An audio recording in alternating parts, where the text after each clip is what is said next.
आज अंतर्राष्ट्रीय योग दिवस पर आप सब देशवासियों को हार्दिक शुभकामनाएं देता हूं।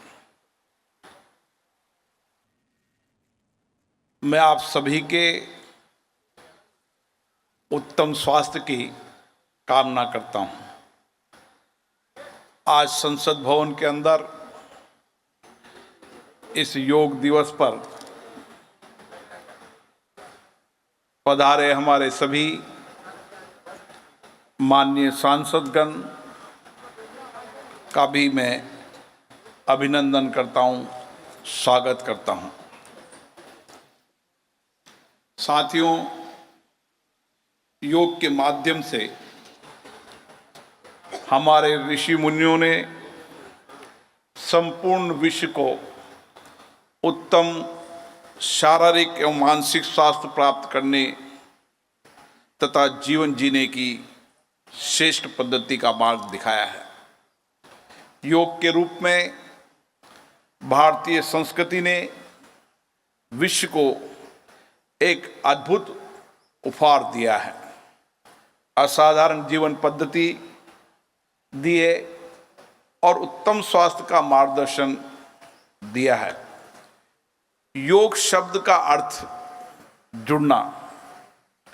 योग मात्र एक शारीरिक व्यायाम नहीं है, ये शरीर को आंतरिक ऊर्जा से, आंतरिक चेतना से जोड़ने का कार्य भी करता है।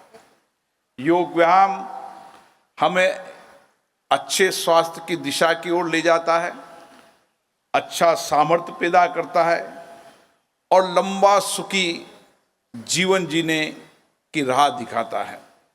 योग हमारे कार्य करने की अद्भुत क्षमता पैदा करता है और योग के माध्यम से ही हम जीवन जीने की उत्तम राह अपना सकते हैं। भारत के ऋषियों ने जब भी स्वास्थ्य की बात की है तो इसका मतलब केवल शारीरिक स्वास्थ्य नहीं है, बल्कि इसके साथ साथ मानसिक स्वास्थ्य भी जुड़ा रहा है। योग में शारीरिक और मानसिक दोनों तरह के स्वास्थ्य को समान महत्व दिया है। आज योग दिवस के अवसर पर मैं हमारे प्रधानमंत्री नरेंद्र मोदी जी को हार्दिक साधुवाद देता हूं कि उनके प्रयासों से वर्ष 2014 में संयुक्त राष्ट्र महासभा ने एक ऐतिहासिक प्रस्ताव पारित करते हुए निर्णय किया कि 21 जून को दिन अंतर्राष्ट्रीय योग दिवस के रूप में घोषित किया। उसके लिए भी मैं उनके प्रयासों को बहुत बहुत साधुवाद देता हूं, बधाई देता हूं। योग की इस विश्वव्यापी संस्कृति से और योग को विश्वव्यापी स्वीकृति से निश्चित रूप से भारतीय शिक्षा, संस्कृति, विचारधारा और जीवन शैली को विश्व भर में व्यापक मान्यता मिली है, नई पहचान मिली है। भारत का गौरव सम्मान बढ़ा है और प्राचीन हमारी इस योग पद्धति के माध्यम से वैश्विक पटल पर भारत को उचित स्थान भी मिला है। इसके लिए आज दुनिया के अंदर किसी भी देश में चले जाओ, उत्तम स्वास्थ्य के लिए योग उनकी दिनचर्या का हिस्सा बन चुका है। और मैं इस बार विशेष रूप से योग मानवता के लिए योग इस वैश्विक परिस्थिति में वसुदेव कुटुंबकम की भावना से पूरा विश्व स्वस्थ रहे, इसी को लेकर आज भारत ने मानवता के सामने जो कठिन चुनौती है उसका सामना करने के लिए मानवता के लिए योग है, इस दिशा की ओर एक नई पहल शुरू किए और मुझे आशा है योग के माध्यम से हम कठिन से कठिन चुनौतियों का सामना करने के लिए सक्षम होंगे। साथियों, योग शारीरिक और मानसिक उपयोगिता होने के साथ साथ सामाजिक और आध्यात्मिक महत्ता भी है। दुनिया के अंदर योग के कई रिसर्च हुए हैं, लेकिन योग की बीमारियों का रिसर्च आपने अपने खुद ने किया है। दुनिया के अंदर कोरोना के समय लोगों ने योग कर कर अपने जीवन को स्वस्थ होने की राह दिखाई है।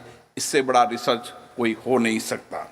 और इसीलिए आज दुनिया के अधिकतम देशों के अंदर योग नियमित प्रक्रिया का हिस्सा बन गया है। भारत के अंदर योग जन जन का आंदोलन बन चुका है और योग के माध्यम से हम नई ऊर्जा से, नए सामर्थ्य से काम करने की ऊर्जा महसूस कर रहे हैं। दरअसल कर्म की कुशलता ही योग है। सही खान पान, जीवन जीने की सही शैली, अपनी ड्यूटीज, अपने कर्म को ठीक से करने की दिशा, इसीलिए भगवान श्री कृष्ण ने भी कर्म की कुशलता को ही योग कहा है।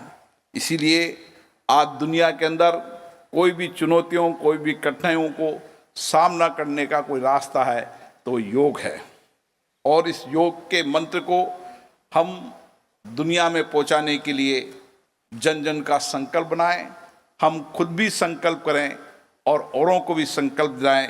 इसी के साथ आपको योग दिवस की बहुत बहुत शुभकामनाएं, बहुत बहुत बधाई।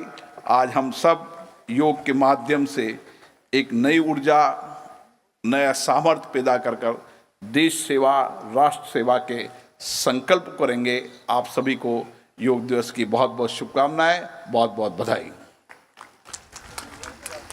अध्यक्ष